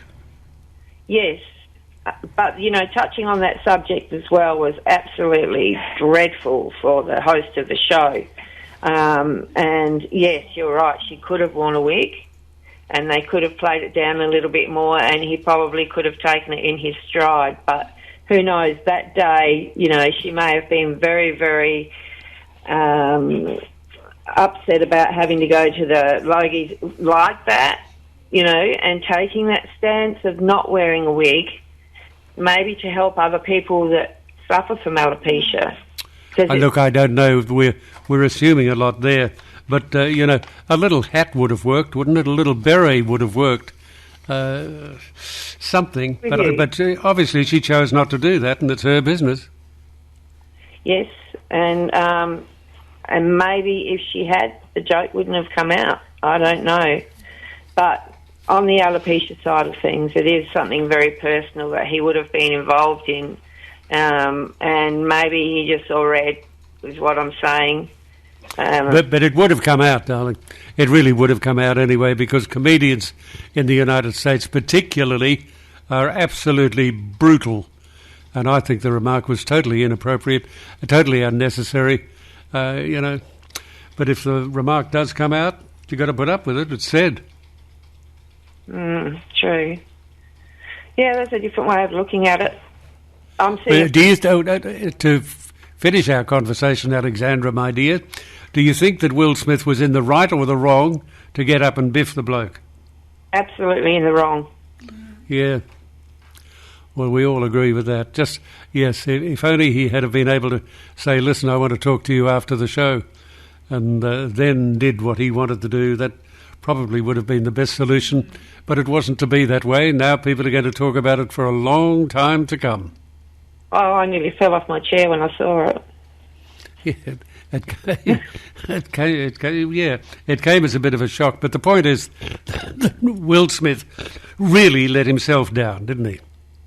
Yes, he did. Yeah. I agree with everything everybody said. I just wanted to put a different spin on things. Just popping in there about alopecia and how horrible, absolutely horrible it is to actually have it. Yes, I've always said alopecia. Am I pronouncing it incorrectly? Yes, it's alopecia. Alopecia. And it's actually, what she would have is called alopecia areata, which means not the full head. It's parts of the head at one time or okay. Yeah. Anyway, it's a hell of a thing, isn't it, Alexandra? It's really hard, and it itches like crazy because the skin gets inflamed, and when the hair grows back, it itches like crazy, and it breaks your heart when you're looking and you think, oh no, here's another spot. Is it going to get really big? Is it going to stay small? Will I be able to hide it? You know, all of that comes into consideration. So you mean to tell me that this thing comes and goes? Yes, and it's brought on mainly by stress. Okay. So if you are stressed, then you're likely to get a spot, but only a spot, or can it take over your whole scalp? It depends on which type of areata you have. Which kind of alopecia. Usually if you have the full alopecia, you lose your eyebrows and eyelashes and everything, all your body hair. But if you have the areata, then that's areas of the scalp, and that comes in circles. It's defined by circles, and they can be as small as a 5-cent piece, or I've had them as large as a tennis ball. So it just depends on the amount of stress, how your immune system is at the time, and it's mainly the amount of stress, really. And it must be an adrenaline thing as well. Okay, and tell me this, is it very itchy? Very. Oh, that'd drive you mad. And one of the treatments is to have cortisone injections into those spots. Have you had that? Inflammation. Have you had that? No, I haven't, but I've suffered from it all of my life, and I have a spot at the moment, but it's at the very back of my head, and it's really, really bad stress that brings them on. That's the main thing, and the one I've had has been there for a couple of years, and it doesn't always grow back, and it doesn't always grow back the same. So there's always that in the back of your mind, you know, is it going to be permanent? Is it going to grow back? Most of mine have, but the hair is a different texture. I'm lucky because mine does grow back, but there are other people that don't, and they end up shaving their head because, mainly like a man that's gone bald, for instance, it's easier that way to cope with the way that the hair has fallen out than to actually show it. Yeah. So that might be why she's shaved the head. It's a very brave move to do. But saying that, I didn't see any alopecia rings in her head at all. No, well, I wasn't watching that closely because I wouldn't know what to look for. You do know what to look for. Alexandra, my dear, it's been lovely talking to you because you've taught us a great deal, and I'm very appreciative of that. And I hope you don't get another attack for a long time. Thank you so much. Okay. And, I love your show. I'm glad you do, Alexandra. Thank you very much. Yes, what a nice woman. Lovely woman. It must be a difficult thing up with which to put, mustn't it? It really got to be a difficult thing because vanity is something that is existed in all of us. Whether it is more prevalent in women than men, I don't know. I doubt it. I think men are probably equally as vain as women. What do you reckon? Yeah, absolutely. Well, you didn't have to add absolutely. No, I mean you didn't. No, you didn't have to add absolutely. Just yes would have done. Yes. Yes, thank you. God, you can be difficult. 1300 564 652. If you would like to give us a call, tell us what's on your mind. All you got to do is pick up the telephone and dial the number. That's easy. That is the easy part. 1300 564 652. Into the final hour of the John Laws Morning Show. If you'd like to talk to us, now would be a good chance for you to do that. Just dial the number 1300 564 652. That's the number that you dial. Who have we got there? Rod, are you there? Yes, I am, John. Good morning, Rod. Yeah, good morning from sunny North Queensland, John. Okay, good. I'm happy that you're in a happy environment. Why have you called me? John, I was listening to the caller from Moree and his complaints about the social security system, etc., etc. My wife was an employee at Centrelink for a number of years, and the stress of dealing with the bureaucracy and the complications and the rorts and the deceit, all of that sort of stuff got to her, and she quit. But some time ago there was a proposal put out there about a universal salary or payment to everyone in Australia. And the whole idea was that it would simplify, support for people who needed it. And so Gina Reinhardt would get it, but it would be taxable on her income. But people who are at the other end of the scale, they would have, financial support without the bureaucracy, without the red tape, and without the costs and the rorts involved. And when I first heard that, I thought, this is just a heap of baloney.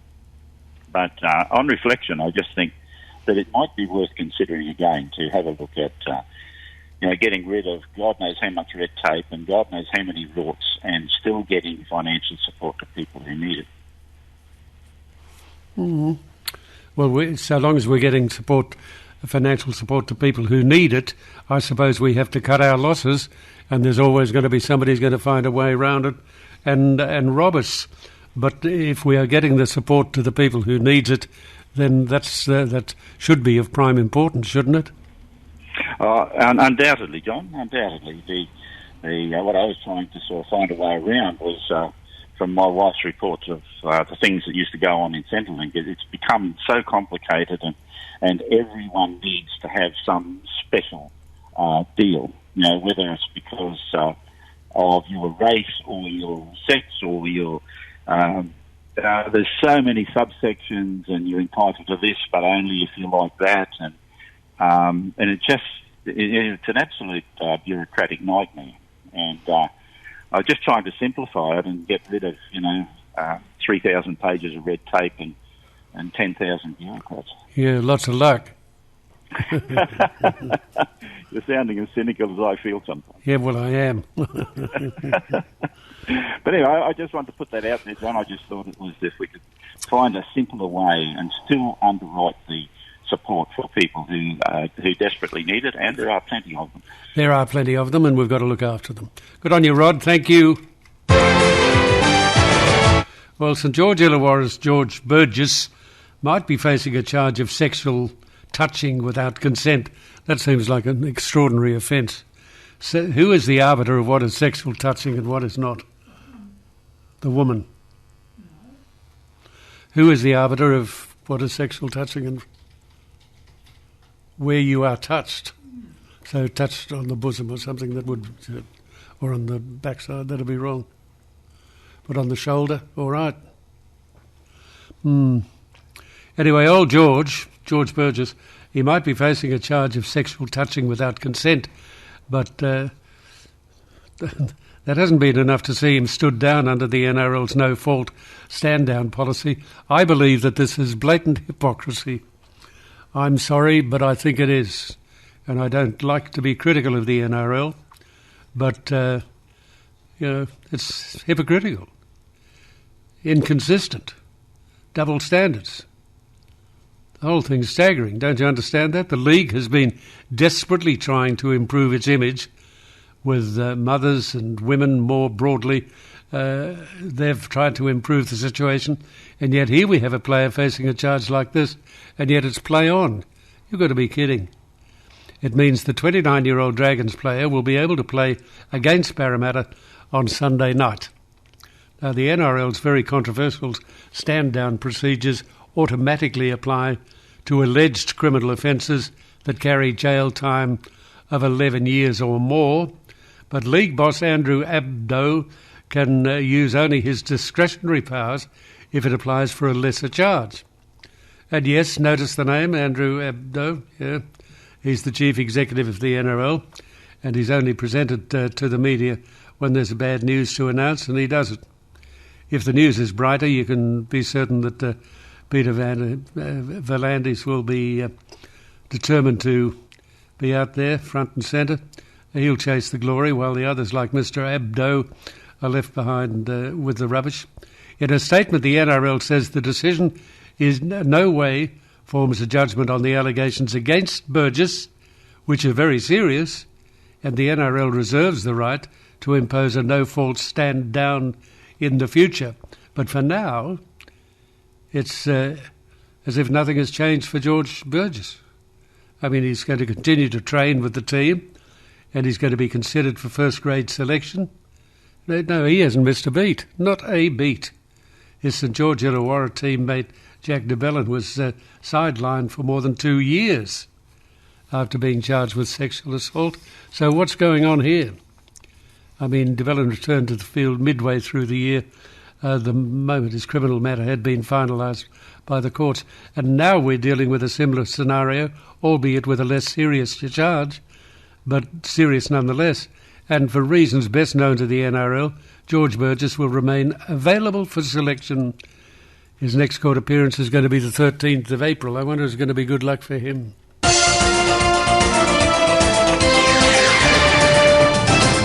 Okay, tell me what is on your mind. 1300 564 652. Brett, are you there? Yeah. Okay, Brett, what do you want to talk about? Oh, g'day, John. Thanks for taking my call. That's okay. I run a landscaping and gardening business up here around the Sunshine Coast, and just going on, with workers that are bludgers and whatnot, I tend to have workers up here, and if the surf's up, you won't get them to work. And basically what I've done is employed women to work, and they do a damn good job with the labouring part of it, and most of the time... Okay, but what sort of work are the women doing? Oh, they're pushing barrows and turfing, gardening, chainsaw work. Really? Good on them. Also got men as well. But I find that the younger people don't want to work. And if there's any good surf around, you'll find that they won't work, they'll be surfing. And I was a single parent all my life and never took one cracker from the government. And my boys have turned out really well. One worked with me at one stage, but they do their own thing now. But I've found that I've got a couple of single mothers at work. I pay above award wages to try and keep them, and they do a terrific job. I train them, and as I said, the ladies are doing a damn good job, and they want to make money for their children because they're struggling. Well, I'll tell you what, we say constantly that we've got young people here who are absolutely fantastic, absolutely 100% reliable, work very hard. you know, and there are young people working all over the place and doing a fabulous job. Well, they are. Look, and the thing is too that you can say, look, let's restrict them from government handouts and that. But if you take money off people that don't want to work, they're going to go and thieve the money, and you're going to have a bigger crime rate. So we do have to support them in that way. But there are a particular amount of people that just don't want to work, you know. And I've come across that over the years with businesses that I've had. I've had other businesses as well as restaurants. And look, there's some great workers out there, but we have a lot of people that just don't want to work, and we are the lucky country, and I think some of them think they're in too lucky a country, if you know what I mean. Yes, sometimes it looks that way, doesn't it? I agree. Sometimes it looks as though we're just making it a little too easy. Well, it is too. And look, and as I said, look, if anyone's out there, mate, and you've got the same sort of job as well, I've got to have a look at putting some ladies on, because they're honest, they work hard, they appreciate it. As I said, I give above award wages, and I shouldn't say this, but we have, you know, a few cash incentives and stuff like that to help out. Yeah, well, good on you. Why shouldn't you say it? I believe you should say it. Well, I mean, you know, look, as I said, they get the amount of wage on the books, and we give them cash incentives, you know, so they've got cash, you know. Yeah, well, good on you. I think that's a great thing to do. I might encourage other people to do the same thing, Brett. You can definitely write it off in certain ways. And look, I just like to help people. Like I said, I was a single parent from my children were 8 and 9 until they were 20 and 21 until they left home. So I just kept working too, and I've got a permanent broken collarbone. I've had a hip replacement. And like I said, I love to go to work. I love helping people. And, you know, if I sit around at home, I'm going to stiffen up in anyway. So I get up and go, take a few painkillers, loosen up, and the sun comes out, and I'm good as gold. Good. And you've still got your sense of humour. Oh, I have, mate. I just wait till about 5 o'clock and have a couple of frothies at home, and then I get a bit stiff in the seat, go to bed, have a couple of pills in the morning, off I go again. Tell me, you don't live by yourself, though, do you? Oh, no, I've got a wonderful partner. I was a single dad on my own about 11 years, and I met a lovely person. She's wonderful. I think we've been together about 14 years, and we moved from Ballarat in Victoria up to the Queensland coast and started this business up here, and I totally love it. So good on you. So you're happy. She's fantastic. Yeah, she's the best thing that's ever happened to me. Good on you. Good. That's nice to hear that, Brett. Good luck to you. Thank you for the call.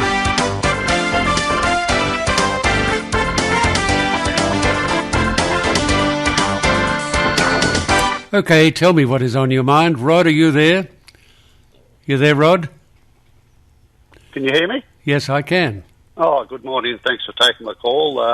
I live in Warwick, and I know you've got a regular caller, Tim, from up this way. Well, we've got plenty of regular callers from Warwick and the surrounding area. Good part of the world. Why have you called me? Oh, you mentioned they found that other body this morning, which was between Warwick and Toowoomba. Yep. Yes. So that's two. There was two. There was a man missing. They found him this morning, a 40-year-old. So I just thought I'd mention that to you. Okay. Where did they find him? Was he on the side of the river? Was he in a tree? Where did they find him? I'm not sure. They didn't say, but he got out of the car and he was washed away. So they probably found him in a tree or something, no doubt.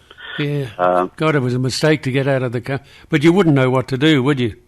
Well, you wouldn't. There's another guy who down at a place called Greenmount, which is near Toowoomba, and he was near my daughter's, and she saw this, but he drove into the creek, and the water submerged the car, so he got on top until the rescue people come to get him off. So, he was lucky to be able to get up on top of the car. My word, he was. He was lucky to open the door and get out. You bet. Very, very lucky. Because the water force and that sort of thing. I just realised, I think you're about an hour ahead of us, so that's why I was talking about that story you said before. So I'm an hour behind, aren't I? Yeah. Never mind, you're there. That's all that matters. Yes, John. Anyway, well, thank you. I enjoy your show. I'm glad you do, Rod. Thank you very much for the call. Good night.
our shades. We will find a place where there's so much space. And the pace back east, rustling just to things, ready to lead to. So that's what we are gonna do. What we're gonna do is go west. Life is peaceful there. Go west. There in the open air. Go west.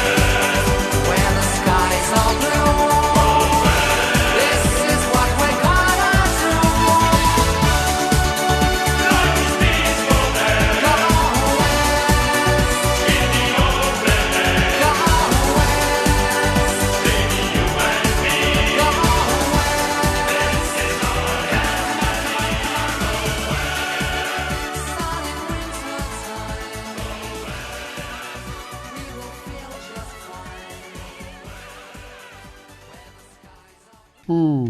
Al McPherson's birthday today. Yep. Al McPherson is 58, can you believe it? She still looks great, doesn't she? Called The Body, as you might know. Members of the press and the fashion industry call her The Body. I call her Elle. I've always thought she was fantastic, and she is. And she is extremely nice and a very, very human beauty. Elle McPherson, have a happy birthday, Elle. Jenny, are you there? Hello? Oh, God. Yes, Jenny. Oh, hi, John. How are you this morning? What the hell is that noise? It's another aeroplane going over, John. It's cheaper to fly around Moree than drive. I see. Well, everybody seems to be doing it. No, just a quick call. Many years ago, I taught here at the local Moree TAFE, right? I'm not a teacher, but I had the qualifications to teach this course. Most of the country kids that do courses at TAFE, and whether they get support from the government or whatever, they've done their courses, but they don't have the polish. The course I taught was how to present yourself for employment. Mm-hmm. You know, the finished product. Yeah, I think that's a very good thing to teach. Yeah, you walk in, you don't walk in chewing gum and, you know, pick your nose and wear rubber thongs, okay? Yeah, okay. Right. So then that, and a lot of those people that I taught now, and that's 20 years ago, are still in the jobs that they sort of got when they had, and I see them, you know, I'm an old bag now and they're sort of getting on a bit now, and we still laugh and talk about what fun we had.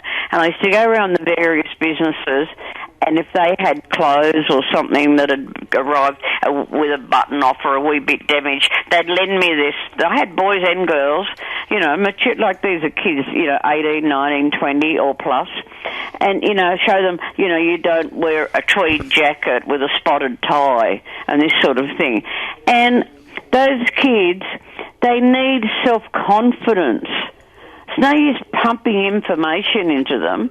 It's no use doing courses if you're still looking like a slob. Well, with difficulty, but people go through difficult times. Yeah, I know. We all do. Everybody does. Yeah. I mean, back in the old days, people that could afford it, and you would remember, there was a dear old June Daly Watkins course. Well, who can afford one? That doesn't exist there, of course, but that is what is needed in the TAFE system. Now, Jenny, my dear, you're a sweet old-fashioned girl, because you've said something that is very true, but will be questioned by many young people. You said you can't wear a tweed jacket with a spotted tie. And you're quite right. You shouldn't wear a tweed jacket with a spotted tie because there are two different patterns and they fight each other. If you're going to wear a spotted tie, you should have a plain shirt and possibly a plain jacket. Exactly. Or if you've got a plain tie, you could have a spotted jacket. Exactly. Or you have multi-spotted jackets. You could do that. What I'm saying is these kids, they do their courses. And some of the girls are so attractive and so lovely, and the boys too, and the young men, as I should call them, but they don't have the style, the presentation. You know, first impressions count. That's right. Go for an interview and you walk in, and I know a lot of people now that there's no interviews, it's all over computers and phone screens and things, but in the bush it still does count, and there still are interviews. Yeah, and I think it's a great thing. It is important. Why on earth can't someone, somewhere in government, instead of at our TAFE here in Moree, there's computer courses. I think there's a general a business course, and then the rest of them are pretty much hardware, making things out of tin, boomerangs and things like that. Well, okay, fine. Everyone in their own sink. I don't care what you do at TAFE. But the ones that want to get into office work or PR and this sort of thing, why don't they have something in the TAFE system that helps those kids? Yes, a well-dressed court. It could be. You But know? you're right. Old June Daly Watkins did it marvellously in, I think it was in Elizabeth Bay or Double Bay, for young Sydney girls or young girls from all over Australia. Yeah. June Daly Watkins taught them the niceties of life and how to behave. Yeah, I mean, when I was teaching, of course, I even, taught them how to, correctly set the dinner table if they wanted to learn that aspect of it. Yes, but what about to have a dinner party and this sort of thing, and also it filters right down when you go out to a restaurant. Well, all of that is very important. But look at the teachers now. Pour it yourself and uncork it yourself, and they walk away. Yeah, but look at the teachers now, Jenny, in their scungy old jeans and dirty old denim jackets and things. They look a bloody disgrace. They aren't representative of what we would like our children to grow up to be at all. No, and if they have pride in themselves, I used to have a couple of beauticians come along. I used to be in that line of work in the old days, and I used to say to them, don't put that on your face, that will help make you break out, and don't do, and this sort of thing, and wear your hair up and don't go in it with it long and scraggy, and I mean, just little things. You're not being critical of them, but they're the things that count. It might sound old-fashioned, it might sound stodgy, but I think it works. You're right, it does.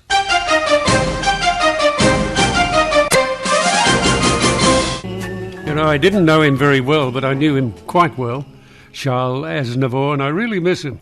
Had a lovely voice, he had a lovely personality, a little Frenchman who was more French than French. He really was fantastic. He had an affair with Edith Piaf. Yes, he did. He and Edith were a number for a while, and there was a voice, Edith Piaf. Just listen to this.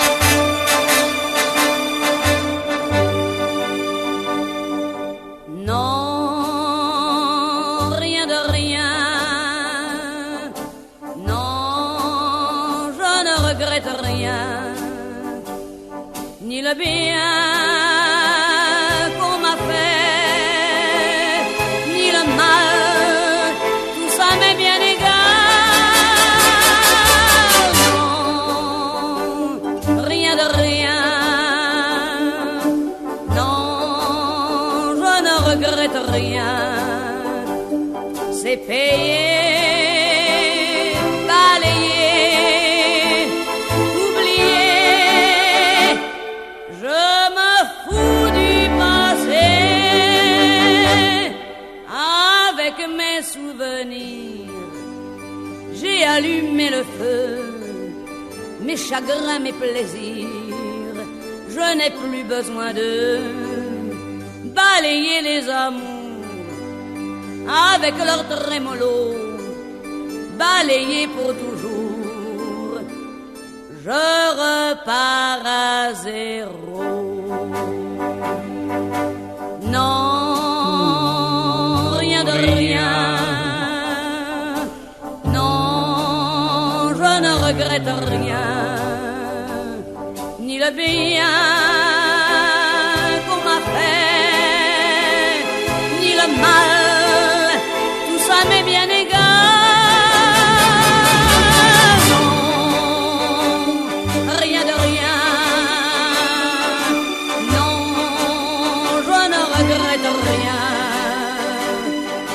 vie, car mes joies aujourd'hui,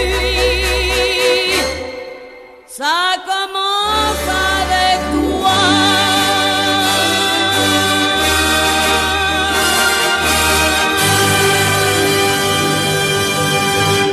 Love it. That makes me nearly want to cry, the way she sings that song. She was a wonderful, wonderful singer and a wonderful character. Upon arrival in Germany, P.F. Insisted that she would sing only under one condition. She said she would sing for everybody, both the German soldiers and the French Jews who were prisoners in concentration camps. After a short consideration, the German administration agreed to that condition. She was absolutely an extraordinary talent, and a little tiny thing she was. Totally addicted to morphine, unfortunately, which obviously didn't do her a lot of good. Okay, 1300 564 652, our telephone number. Warren, are you there? Yes, John. Thank you, mate. Okay. Well, what I want to speak about was the Labor campaign is going on about wages and in industry. I'd just like to remind, and I'm sure you'll remember, that Labor's track record in industry, not real crash hot. Many years ago, all the Sydney harbour ferries used to be built in Newcastle. Yep. Where you had a massive ship industry in Newcastle and Williamstown in Victoria. We had a massive steel industry in Newcastle. We also had a car industry that was announced that they'd shut down during the Labor time in power. Sure, they shut down when Liberal came into power, after Liberal had given them a lot of money to stay in Australia, but that didn't change their mind. They still left Australia, Toyota, Ford, Mitsubishi and Toyota. Mitsubishi, Toyota, Holden and Ford. Yeah. And and again, we couldn't afford the wages that Labor were putting on us. Well, Now, that's how we priced ourselves out of a lot of industry. Beg your pardon? I said that's how we priced ourselves out of a lot of industry. Exactly. And this is their big campaign now, is wages must go up. Even this morning, Bill Shorten on Today's Show, he was on about wages need to go up. It's like a perpetual motion. The moment wages go up, so do all the ancillary costs. Transport, manufacturing, and everything else must go up with it. We are one of the highest wage countries in the world. Comparing it with America, well, put it this way, the car industry left Australia, went back to America because their industry is so much cheaper. That's right. That's quite right. The wages in Australia are just absolutely horrendous. And here they are talking about building railway infrastructure again, carriages and locomotives. Well, they're all coming in from America and Japan and Korea and China. We don't have those industries anymore, thanks to wages. Yeah, but we priced ourselves out of them, as you have said. Yes, well, where I'm coming from now, the situation that we're in today is no fault of Morrison's. It's been 2 years of unemployment and the rest of it, and somebody's trying to get the country back, get that $1 trillion back, and I don't believe a fellow that came out of university and went straight into a starter's role in the Labor Party. That's all he has ever done. He's never got his hands dirty. I'm now talking about Jim Chalmers. He has never got his hands dirty. Right. And he is the man that's putting up his hand to fix the country. He's never had a job in his life, except being the last job he had was a staffer for Wayne Swan. Now, if you use Wayne Swan as an example to fix the country, boy, we've got a problem. Well, a lot of people wouldn't agree with that, but if that's the way you feel about it, and obviously you do, you're entitled to express your opinion. But why do you think that? Well, I just don't believe he's got the experience. He's, as I say, he came out of university, then worked for a number of Labor politicians as a staffer, and he's come out of Wayne Swan's business as a staffer, and I just can't see how the only portfolio he's held is the shadow treasury, and he just doesn't have the experience to get this country out of trouble. You've only got to hear some of the statements he's made. He even made a statement. They're on about the money that was paid to keep people employed, the billions of dollars that went down the Google. Well, it didn't go down the Google. It kept people employed. But he's saying that if they have to borrow, they're going to borrow again. And in one hand, they're saying they're going to fix the economy, but they're still going to borrow more. Well, maybe Liberals got to borrow more as well. I don't know. But I just don't believe they got the experience. Well, you're probably right, and we certainly do pay high salaries, but not as high as many other parts of the world. Not nearly as high. Luxembourg, for example, or Switzerland or Iceland or the United States of America, they pay much, much higher salaries than we do. Not in America. Yes, they do.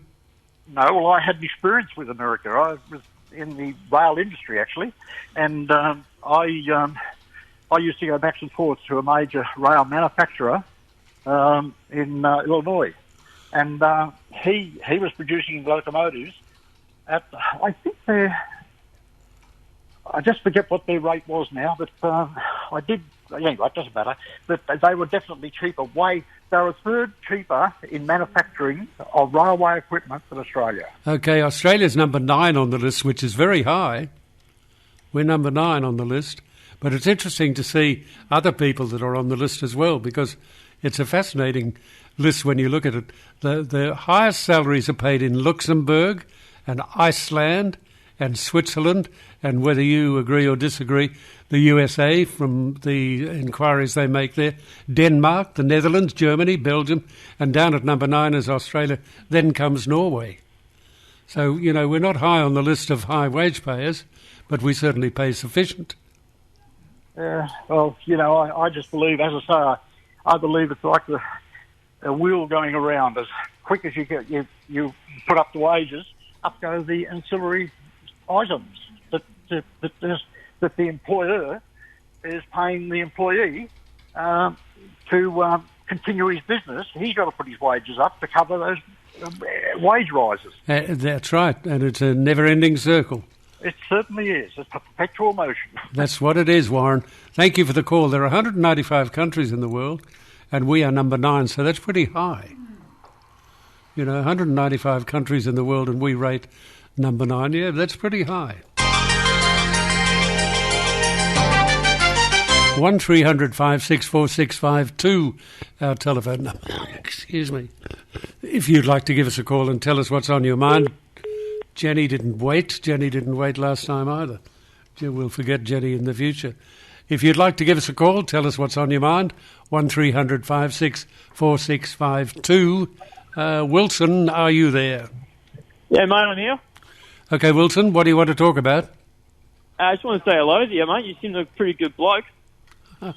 Well, that's very nice of you, Wilson. I'm sure you're a good bloke too.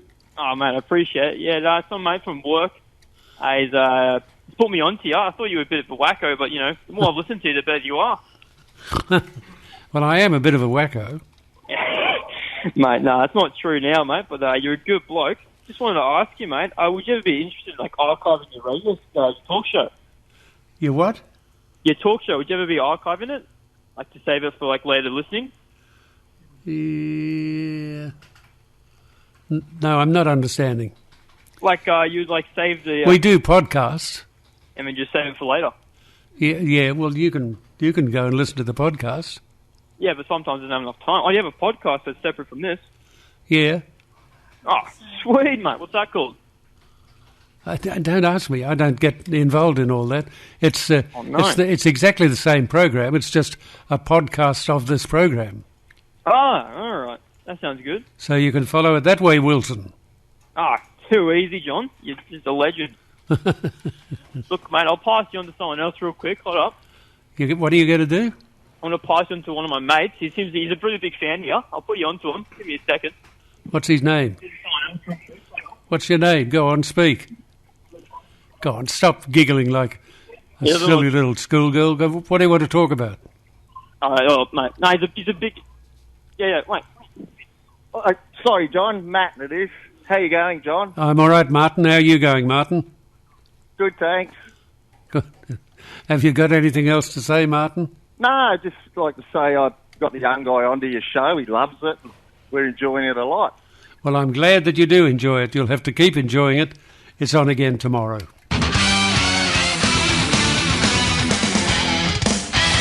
Yes, tell us. Yes, I should have asked him that. I wonder what he does do for $1. I should have asked him, can you get Martin back? See if you can get him back. I should have asked him more about his self. He's more interesting than I am. I'd like to know what he's doing and how's he got time to ring me. But he did ring me, and that's good. And he seemed like a nice enough young fella. So we'll see if we can find him again. Can you find him? You got him? Okay, Martin, where are you? Martin? No. Can't get him? Yeah, you're quite right. I should have... I should have asked the question, shouldn't I? 1300 564652 is our telephone number if you'd like to give us a call.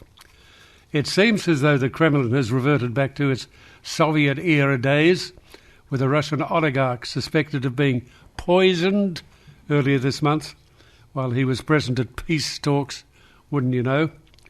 His name is Roman Abramovich, the owner of an English football team, Chelsea. He's become a bit of a household name of late after being part of the sanctions campaign which targeted wealthy Russians. Mr. Abramovich was acting as a mediator during peace negotiations between Russia and Ukraine on the 3rd of March before he started experiencing symptoms later that evening. The billionaire reportedly suffered from sore eyes, skin peeling and inflammation. One report claimed that he lost his sight for several hours, which apparently is consistent with poison used from, you've got it, chemical weapons. 2 other delegates at the talks were also affected, but they, along with Mr. Abramovich, have since recovered. Now, according to one investigation, journalism group Bellingcat, the 3 of them only had chocolate and water, but it's thought something must have contained that particular chemical agent. The Wall Street Journal has reported the attack was the work of a Russian hardliner who wants the war to continue. But the poisoning wasn't ever meant to kill, just to warn, that's all. But who knows? I mean, it could have come right from the top for all we... Yeah, it could have been old Vlad told him to do it. Either way, I doubt it'd provide much comfort to Mr. Abramovich. I suspect he'll be a little more cautious when attending meetings from now on, at least about the snacks he has. It's a very odd coincidence that reports have surfaced on the same day that Ukraine and Russian officials are set to meet at Istanbul to resume peace talks. Let's hope that the delegates escape unscathed for the sake of Istanbul, which is a lovely place. There are no exceptions that anything significant... I don't think anything significant will come out from the talks. But with Russia's invasion not going to plan, there are hopes they might be more receptive to a peace treaty. No, I wouldn't hold my breath about that. Wouldn't hold my breath about anything to do with Russia and that bloody Vladimir Putin. The tone of this war has taken a very ugly turn now. But if Russia is resorting to nerve agents and spy tactics, they're obviously pretty desperate. Maybe Ukraine could beat them back after all. Maybe. I mean, stranger things have happened. 1300 564 652 is the telephone number that you dial. Pick up the phone, dial that number, tell us what's on your mind. You won't have time today, but you can do it certainly tomorrow and for the remainder of the week. Yes, I know. We're going to have... No, we're not. We're not going to have time. Who have we got? We've got Wilson back online. No, we're not going to have time, sadly. Because it is that I must leave you now. And I do hope that you enjoy the remains of the day. I thank you for listening. And you